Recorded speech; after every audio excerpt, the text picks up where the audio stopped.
I am putting this slide up as a placeholder because normally when I would begin anything of this form, let's say in 2019 or earlier, I would begin by saying a bunch of very positive things about cities. And those many things remain true. They've been said throughout the day by a variety of people. Alain said many of them. Astrid said many of them. This just shows the purely correlational relationship between urbanization in 1960 and subsequent per capita GDP growth rates. Obviously, I don't mean to suggest anything remotely causal about this, but it's sort of a provocative looking correlation, and I have occasionally gone so far as to say that, I can't look at this and think that those policymakers who want to restrict urban growth can take much solace from this, that thinking that in fact holding cities back is a sensible strategy. Now, these positive things about cities, which I've spent much of my adult life saying, then ran into this in 2020. Plague is an old companion of urban life. The first well-documented urban plague occurred in 430 BCE. The documentation was done by Thucydides. The plague was the plague of Athens. And of course, 5th century Athens does all that we could possibly expect a city to do.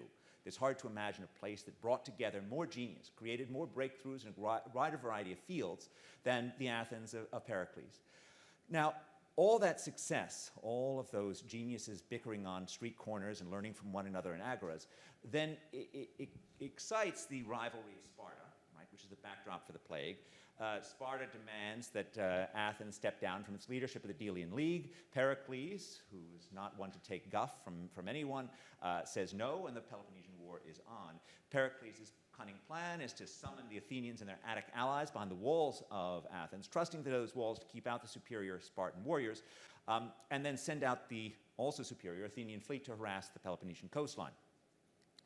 The strategy works militarily, but walls that keep out Spartan hoplites will not necessarily keep out bacteria or viruses. And that is indeed what happened. Through the port of Piraeus, some form of illness enters into 5th century Athens. Cities are vulnerable for pandemic for two very clear reasons, one of which is that they are the nodes on our global lattice of travel and trade. They are the ports of entry for goods, for people, for ideas, and for viruses. Secondly, urban density enables the spread of at least some diseases more quickly. And that is certainly what happened in Athens. Perhaps 1/4 of Athens' population died over a 2-year period. That would be a death rate approximately 100 times that we experienced in COVID-19. And Thucydides describes a city that has gone amok, in which people live only for the day because they do not expect to see tomorrow. Athens, of course, does survive this pandemic. It soldiers on in the Peloponnesian War for another quarter century, but its glory is in some sense dimmed forever, and it becomes perhaps moving from the New York City of the Eastern Mediterranean to becoming, I don't know, the Philadelphia, the New Haven, whatever it is that you think it goes down to. Now, for plagues, then, the sort of my takeaways from the plagues of antiquity are that the impact of the plagues is always and everywhere mediated by the strength of civil society at the moment in which it hits. The Athenian plague was difficult in part because the city was already at war, right? The city was already facing these risks. The plague that hits the Roman Empire in the 2nd century, the Antonine plague, is relatively, it's another demographic catastrophe. Maybe a quarter of the population dies of the Roman Empire, but it's one in which during the period of the 5 good emperors, when, according to Gibbon, this was the best time that one could have possibly lived prior to his own 18th century, the Roman Empire shrugs it off. The next century, the plague of Cyprian, far more catastrophic because Rome has become far weaker, and it's one of the events that lead to the crisis of that century. The most extreme of these, at least according to some views, is the plague that comes in 541 CE to Byzantium, to Constantinople. And the backstory for that, of course, is that Rome itself has fallen, 473 CE, and the Eastern Roman Empire soldiers on. And the plague strikes just at the moment in which the Eastern Roman Empire appears poised to re-exert control over the West, in which Justinian has sent out his great warlord, Belisarius, to conquer North Africa, to conquer Italy, to reimpose the Pax Romana on the Mediterranean world. Just at that moment, you have this catastrophic plague which comes in, and then the repeated waves. That one we know. That was Yersinia pestis. That's the first major outbreak of Black Plague on the Black Death on European shores. And it is in the sort of maximalist interpretation that some historians have put on it, it's sort of the event that gives us the Dark Ages, right? This sort of repeated striking of plague. Now, for most of the last 670 or so years, we've been relatively, oh, somehow or other I lost that graph. Oh, there, it's there. Wait a minute, I just saw it. There. How did it get moved there? I don't know. Okay. For most of the past 750 years, we've been relatively, there have been plenty of pandemics, but we've managed to get through them. In the 19th century, and these are, of course, death rates in New York City, the 19th century was a great era of proto-globalization, and it was also a great era of proto-plague. This shows death rates in New York City. You can see in the early 19th century, that's the period of yellow fever. And by the mid-19th century, that's the era of cholera. Yellow fever, mosquito-borne illness, emerges out of Africa, goes over to the Caribbean, probably in the early 18th century, then comes up to the cities of the eastern seaboard. Cholera emerges in a particularly virulent form in 1817 in the Ganges Delta, gets carried along with the British Army, gets carried along with the Tsar's Army, makes its way to New York, you can see, in 1832. Death rates here are about 5%. At its height, so that's the 1832, so that's somewhere between 10 and 20 times the death rate from COVID-19. Cholera, of course, is a waterborne illness. Now, despite these catastrophic events, the city continues to grow. There are two good reasons for this. One of which is people were poor, and they were put up with the risk of death in order to get out of poverty. If your alternative is dying from starvation in Ireland, you know, the risk of cholera doesn't seem like such a terrible thing. Secondly, the city actually started investing. A couple of things that we should understand about the massive investments that cities and towns made in water and sewer infrastructure in the 19th century. First of all, in some sense, this is a hinge in history in which, for the first time in centuries, governments actually start doing something that doesn't involve killing people, right? This is actually the time in which, and I know we were talking about Voltaire earlier, and we know that, you know, we love Frederick the Great because of his witty conversations, his witty dialogues with Voltaire. But let's face it, the man's main business was seizing land from Maria Theresa. I mean, this is what Frederick the Great did for a living, right? I mean, basically was a warrior, which is basically what all of our governments did in the 18th century and earlier. In the 19th century, our urban governments came together here in New York and elsewhere, and they actually saved lives rather than taking them. And they saved lives by investing massive amounts. America's cities and towns spent more on clean water and sewers at the start of the 20th century than the federal government spent on everything except for the army and the post office, right? They spent an enormous amount, and they actually made a difference. Second fact, they did this investment not because they got the science right, but because they got the science wrong, okay? There were two schools of thought in the early 19th century about pandemic, one of which emphasized contagion, right, which thought it was all about quarantines, keeping people apart. The other which emphasized miasma. Remember miasma? The stuff comes out of the ground, right? Thank goodness the miasma guys won, okay? Even though they got the science completely wrong, because the miasma guys' prescription was drain the swamp, getting clean water, right? Build aqueducts, get rid of the standing water, right? And that actually made a huge difference. So they got the public health right, even though they got it wrong. Third fact to keep in mind. I was born on this island, I was raised in this island on a tale of engineering triumphalism. That New York had been a fetid swamp until the good engineers built the Croton Aqueduct and the clean water came in and the fetid water went out. You can see immediately from this graph that that is in fact, at best, a half-truth. Croton Aqueduct is opened in 1842. You still see that there are cholera outbreaks for 25 years after that. My great-great-great-great-great-grandfather died in the 1849 one, okay, of cholera. It only starts changing after 1866. The reason for this is, in fact, this Metropolitan Board of Health. And this is the brainchild of a guy called Dr. Stephen Smith, who is one of the heroes of public health in US history. Stephen Smith was, you know, a great documenter of the many, you know, flagrant sort of abuses of basic medical practices. He does this in a great report during the Civil War. And then what the Board of Health starts doing is they start actually imposing Pigouvian taxes on tenement owners who don't connect to the water system. Because, in fact, what New Yorkers are doing is exactly what's happening in sub-Saharan Africa today, which is they've got a last mile problem. We've built aqueducts, right? We don't have any sort of particular subsidy to connect to the water system. We have free hydrants, I think maybe 2,000 in the island of Manhattan, but water's expensive to carry, right? It's difficult, it's heavy. And so poor people continue to use their shallow wells, they continue to use their pit latrines, and they continue to die, right? And anyone who sort of, got involved in Millennium Development Account, building, water pipes, building water mains in sub-Saharan Africa and didn't know that history, right, might then also have been surprised by the fact that there was a heck of a last mile problem over the last 20 years in sub-Saharan Africa. But in fact, our own history should have told us that unless we had some mechanism for either finding people or subsidizing people to get them to connect, we weren't gonna solve that problem. But as you can see, death rates did come down, and we had, after 1919, a blessed century in which pandemic was basically gone. And then this happened, right? And then COVID-19 came out again, and we again were hit with this plague. Now, it was different. It was different in a couple of ways from the things that we've had in the past. First of all, it started in a very similar way to the earlier plagues, in the sense that it was urban America that was hit first, right? And it was it was New York, it was Boston, it was Atlanta, it was New Orleans, it was Detroit. But it didn't spread in the dense parts of cities more. And this is from a paper of mine with Caitlin Gorbach and Stephen Redding that was in the Journal of Urban Economics Insights section. It's sort of an interesting thing because this is the first time we had really fine-tuned data about mobility during COVID. And this is what cases looked like in the 5 boroughs of Manhattan as of, let's say, June 1, 2020, so relatively early on.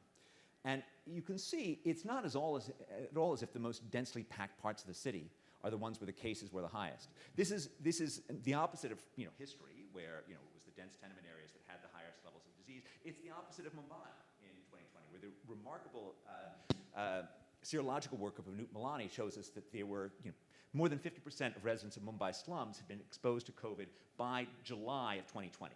Right, so that there's no hiding in a slum, right? And so they got the illness really quickly. But as you can see, it's the Bronx, it's the outer parts of Queens, and Staten Island, right, that had the highest case rates. Why is that?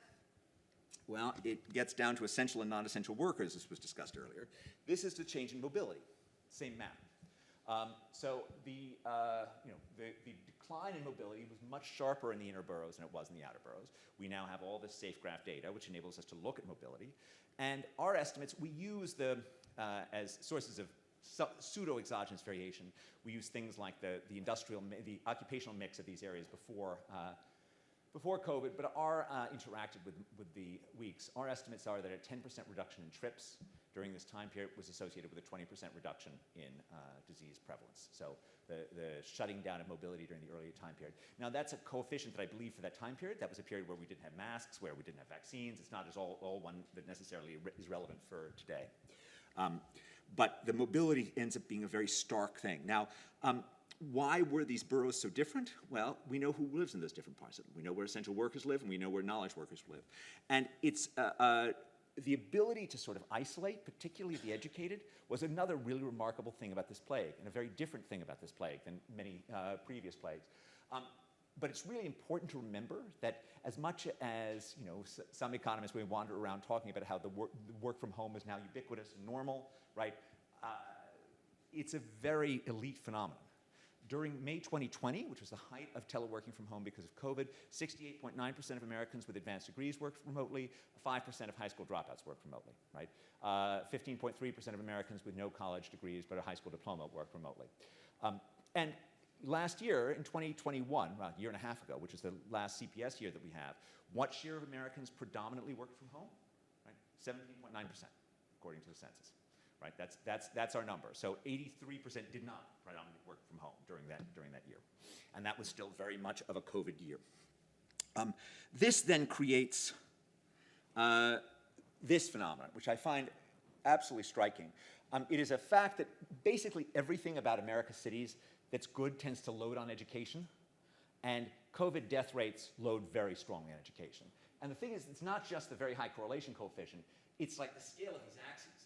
Right? So it's from 0.1% to 0.4% between the top and the bottom of these areas in terms of education. That's a massive difference in how many people COVID has killed based on the education level of these areas.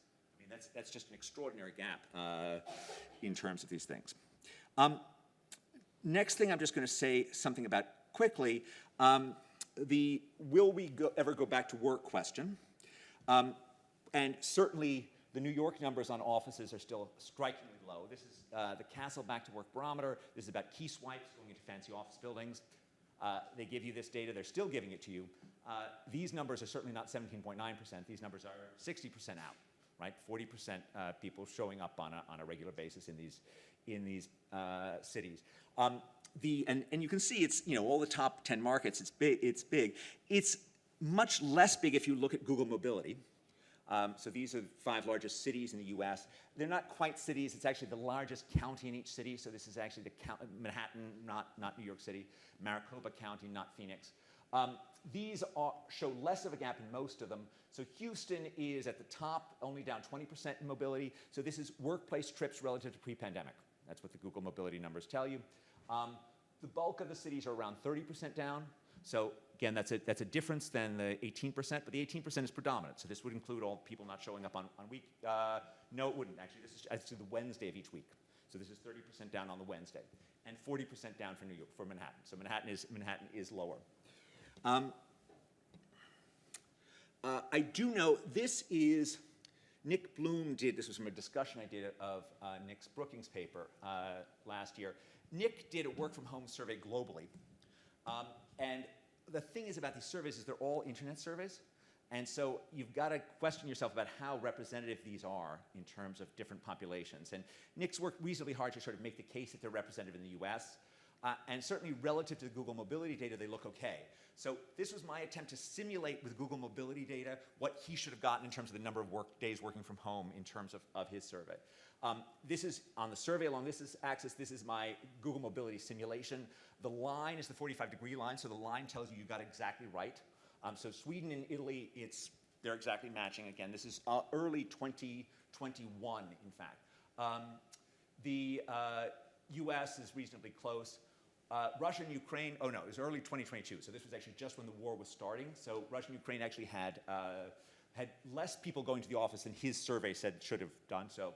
But all of the poor countries, which actually have more people going to the office than they did pre-COVID, right, don't match up at all. In part because his samples of Indians look nothing like the actual Indian labor force. They look like elite Indian knowledge workers. And that's another sort of important thing for us to think about. That this empty offices thing, this is a wealthy US knowledge worker thing. It's not a global phenomenon in the sense that captures the poor parts of the world.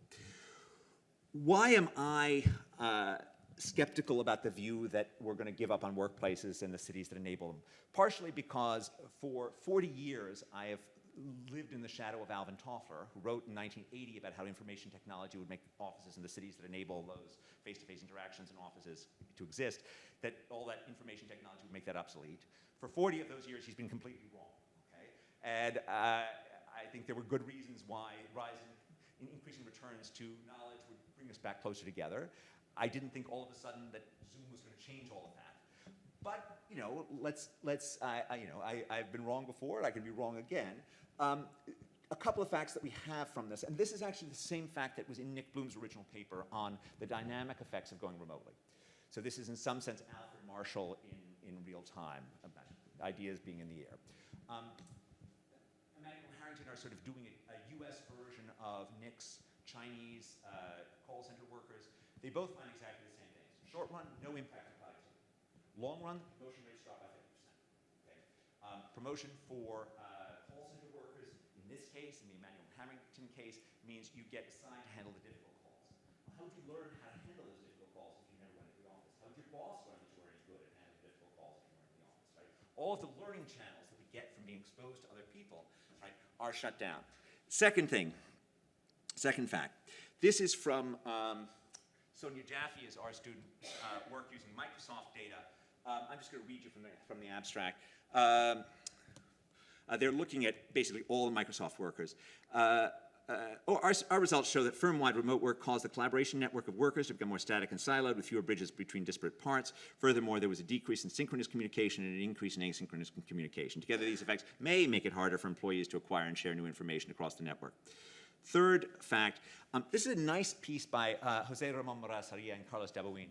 This looks at new postings and employment in remotable and non-remotable occupations using the now classic Dingle and Neyman classification of these things.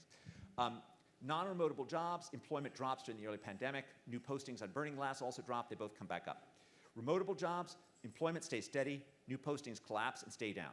So, even though Microsoft told us in 2020 that their programmers were just as productive as they were at work, new postings on Burning Glass for programmers were down by 42% between the beginning and the end of 2020. People were not willing to onboard new workers remotely, which is compatible with a view that the learning channel is shut down. People were not willing to sort of get them embedded in their culture if they're not going to come in live.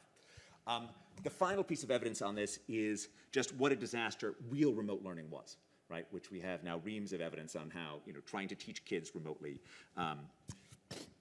worked out. I'm going to talk about 4 things now. How much time do I have? Okay, I'm just going to keep on going. 4 things that I've been somewhat obsessed about. One of which is the losses from the missing interactions. And so you heard from Alain, like the whole point of cities to enable interactions. So I'm going to talk about 3 types of things that create missing interactions. The first of which, and I'm just going to skim over this because this is in some sense a longer theme of mine, is just the fact that we've got too many people in the wrong place in the US. Okay, so this was my obsession as being America's largest unsolved social problem prior to COVID-19. So when I was born in 1967, 1 in 20 prime-age males were jobless. For most of the past 15 years, more than 15% of prime-age males have been jobless. Right? Joblessness is far worse by almost all of our measures than actually being a low-wage worker. Joblessness is much more associated with suicide, with family dissolution, with opioid use, and so on. And because, of course, having a job doesn't just mean having income, it means having a sense of purpose and social connection. There is a very clear spatial pattern in this. American joblessness is epicentered in America's eastern heartland in a broad swath that starts down in Louisiana and Mississippi, runs up through Appalachia, and ends in the cities of the Rust Belt. Okay?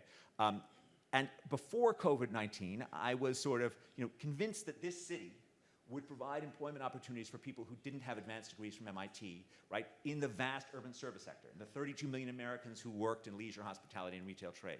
What I couldn't figure out was what the heck they were going to do in West Virginia, right? What future was there for less skilled workers in the parts of America where they couldn't be Uber drivers for, Wall Street financiers or fancy lawyers? I'm still obsessed by that. One of the reasons why they stay there, there are many reasons. Probably the most important is the informal social safety net.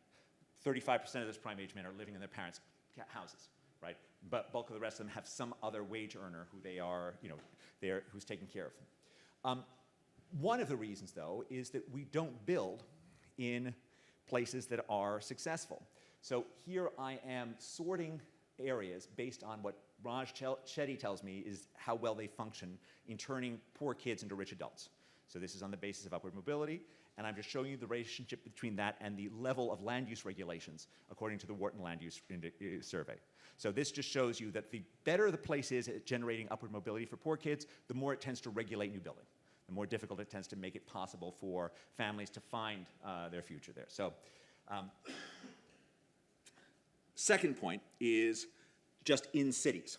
So this is an odd fact. It's a fact that I don't really like very much. On this side, this is fine. I like this fact. This is a relationship between per capita GDP and population density across America's metropolitan areas. That fact we know. This is the same correlation with Raj's upward mobility data. Okay? So whereas America's big, dense metropolitan areas, right, seem to do wonderful things for engendering, productivity for adults, and not just in a static sense, in a dynamic sense as well, for engendering wage growth for adult workers who come to cities. They seem to be doing a very bad thing for kids who grow up in those areas. And wait, it gets worse. So if you look at neighborhood density within cities, right, the denser the neighborhood, the worse the kid's upward mobility is. That's on this one. And, skip that. There is a hint for this, which is, this is African American mobility against the degree of segregation in areas. And certainly one of the hypotheses is that cities look bad for poor kids because they enable more segregation, more of those missing interactions than do smaller towns. Last fact on this within city stuff, I have 2 more facts on this, this is just the extent to which mobility jumps up at the geographic edge of big city school districts. So this is just if you live right outside a big city school district versus right inside in terms of your upward mobility. This is the same big city school district. Here I'm looking at your probability of being incarcerated as an adult. Okay, big jump down. One hypothesis for this, and this was our attempt to do something about it, but I don't think I really have time to explain this. The hypothesis is that we attempted to use cell phone records to differentiate the interactivity of adults and kids. The hypothesis is that if you're an adult living in New York, right, you may live in a highly segregated neighborhood, but you're likely to come to work in relatively integrated business. Certainly that's what the experienced segregation work of Susan Athey and Matt Jenskow have showed. That in fact, the segregation that you get from just counting like residences does not capture the lives of typical workers who will work in a place like this often or work close to a place like this. By contrast, a kid who grows up in a housing project, right, will go to a segregated school, will play with kids in their neighborhood, right? And this just shows the extent to which for adults and students, if you just look at the number of unique locations that students go to according to their cell phone record, it falls off a cliff as you go to denser areas. The adult number is much more steady. And if you look at adults versus kids, adults spend more time at work when they live in a dense area according to cell phone records. Kids spend less time at school. But this issue of cities being actually non-interactive places for kids feels to me like a relatively huge thing. Continuing with the interaction and the segregation theme, probably the poorest place where we can actually trust the administrative data on earnings is Brazil. Once you get too much poorer than Brazil, you can't do stuff like, this uses the race data from Brazil that actually looks at the sort of universe of formal workers. There's a lot of work in the paper, which is joint with Radu Bartzu and Cesar Hidalgo and a number of other people, to show that the race administrative data, which is kind of comparable to various other data sets that we have in the US, is not a bad representation of things. We're able to do what De La Roca and Puga do with their Spanish data and basically estimate a short-term impact of living in cities, a longer-term impact in living in cities. It's less in Brazil, but it's really different in the north and in the south of Brazil. So, you see you go from a 0.014 coefficient on log population initial to 0.022, but not only is the north, much less, it interacts with the initial premium so that it basically gets rid of it. So the southern cities of Brazil, which often feel European, so this is Sao Paulo, this is Rio, these are places that seem to be functioning, doing the traditional urban job, turning poor people into richer people. The northern cities do not. Now, why not? What's different about the northern cities? Well, one thing that's really different is that they are much more economically segregated, okay? And it's not that they're so much less well educated. They've actually got a lot of educated people in northern cities. Often they're disproportionately educated. They work disproportionately in the public sector, okay? They're not part of the same private sector firms. The third variable down there, the exposure of low skilled to high skilled within company at the micro-region level, so I can actually do that using this data, that basically kills off the north dummy pretty much completely. And actually, the positive impact of cities seems to be coming primarily from the interaction between less skilled and more skilled people in the workplace. So it's exactly this notion that it's the mixing that's actually serving something positive on this. And this just shows over here, you have the relationship, these ones are the north, the red ones are the south, blue is the north, red is the south. This is a relationship with log population, and these are the two lines of exposure of low skilled to high skilled on wages. And this is really showing the sort of this integration really feels like it's crucial to this. Last point I want to make about interactions, and here I want to pivot to gender. This is joint work with Nava Ashraf and Alexiel Delfino. The benefits of urban interaction are, again, limited if we're not able to work collaboratively and trust one another. This is why rule of law is such a complement to urban life. This is why good institutions are such a complement to urban life, right? I mean, our first urban code, right, is Hammurabi, right? This goes back to the dawn of law. Women are disproportionately at risk from male expropriation. This comes both because of sexual exploitation and it comes because of violence, right? And for these reasons, it often becomes harder for women, particularly in developing world cities, to actually cooperate with males and to get the benefits that would come from cooperating with men. Courts, you may also be biased against women, although our own work seems to suggest that sort of the absence of courts is even worse. And consequently, the benefits of cities may be lower for women. The work we have a model in this paper. The model suggests that if you're a female entrepreneur, you can lose out either because of existing gender biases or because of a failure to enforce contracts. Both of these things can lose. One of them actually hurts you in terms of the anti-bargaining. The second one costs you in terms of ex-post expropriation. And the models sort of suggest that you need to have both relatively little discrimination, relatively good contracts, to have a reasonable number of female entrepreneurs. When I look at that graph, that seems to be what I see. That sort of the top quadrant, which is good contracts, low discrimination, has 36% of females of businesses in the World Bank Enterprise Survey are owned by women in that quadrant, as opposed to 22, 22, and 18. But our real work in this paper involves looking at a survey of a census. It's actually a complete census of businesses in Lusaka in Zambia. And so this is, this is our whole thing. We document a couple of things. First of all, as is true almost throughout the world, women tend to concentrate in a very small number of industries where they often have the ability to work with other women. Apparel manufacturing is dominant, then followed by food manufacturing, but everywhere else it really becomes vanishingly small. We are able to measure just their cooperation and different things: jointly buying, lending, giving advice, sharing orders, and average cooperation. In apparel, where there are lots of women, women and men are the same. In every other industry, men do a lot more cooperating than women do. Okay, and we've of course done a fair amount of like I've gone out and interviewed them. I have not. My co-authors have spent a lot of time talking to entrepreneurs in female entrepreneurs in Zambia, and this is exactly the story. This model, this paper, came out of those discussions. Came out of like, why don't I interact with men? It's because they steal my stuff and they try to make they try bad things. This is actually my favorite graph in this paper, although it's just a simple fact. Again, inspired as I've been my entire life by Alfred Marshall's story of learning from people around you.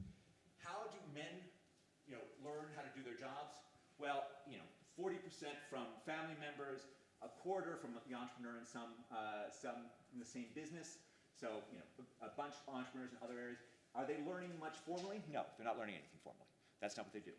How are women learning?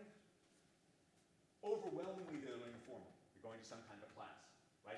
Entrepreneur in another business, a thin sliver. Entrepreneur in the same business, a thin sliver. All of those interactions, which are sort of this positive source of knowledge for men, women aren't getting in this place. Again, the sort of fear of expropriation, the lack of rule of law feels crucial.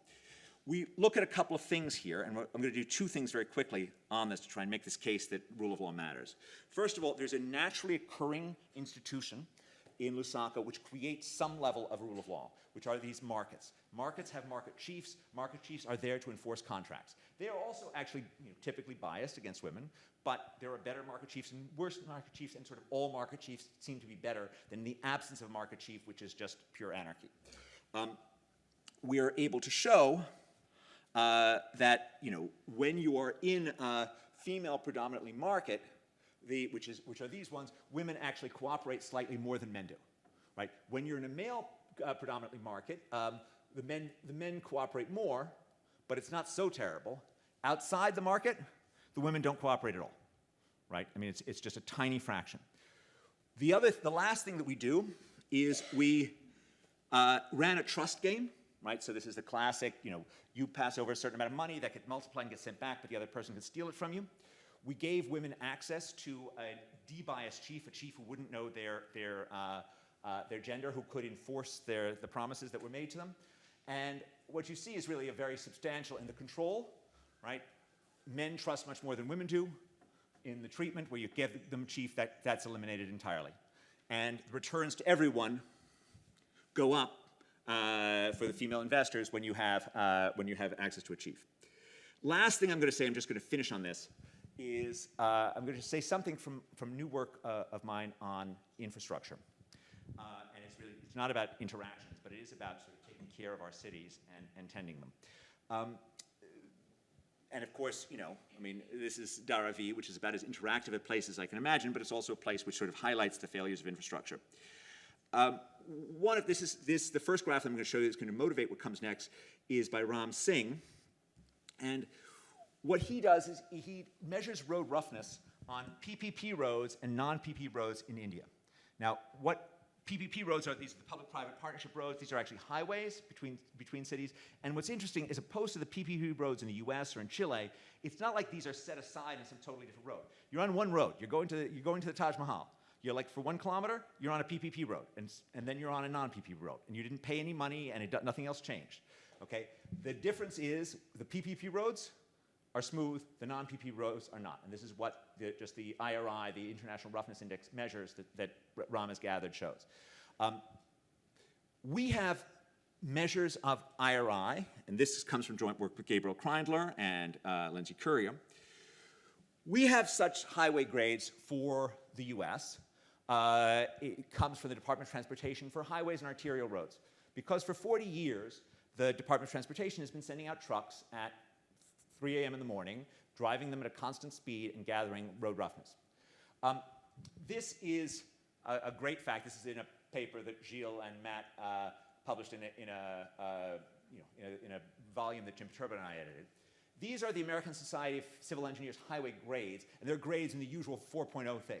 So we've gone, America went from, in the 80s, we were getting like a B- in our highway grades. Now we've been getting Ds for like the last 20 years. That's actually what happened to road roughness over the same time period. Our highways got much smoother over the same time period that the American Society of Civil Engineers was downgrading us from a B- to an F. You might even think that they were an interest group arguing for more spending on their services. You might even think that that was something that was going through their heads. Banish the thought. Okay, but here's the problem that was a highway grade, so it's fair to make fun of them over that. But I can tell you in my daily commute, I take an hour dropping off my son on my way to work. Like, the part of my commute that's on the highway, that's nice. That's actually smooth. Every other road is a nightmare. I mean, in Boston by March, right? Our roads have been torn apart by this stuff. But we don't have measures of this, or we didn't. We do now. For 1 month in 1 year, I have the universe of Uber ping data. And Uber ping data comes five times a second, and they give you the geolocation of each driver, not just in 2 dimensions, but in 3, which means that I can measure road roughness everywhere in the country, because I know the standard deviation of vertical acceleration in every road in America. I'm just going to show you a little bit about this. Okay, so first of all, it's a little bit trickier than when Uber data is a little bit trickier than if you're just sending out your truck at 3 a.m. Because Uber drivers drive at different speeds, and when you drive fast to your roads, your cars bump you. That of course happens. And so you basically have to filter out the impact of this. Now, we have so much data that that's not all that hard to do, but it's roughly a linear relationship. We actually estimate it's a segment-specific road relationship that we estimate for every a segment is a block. So every block gets its own slope.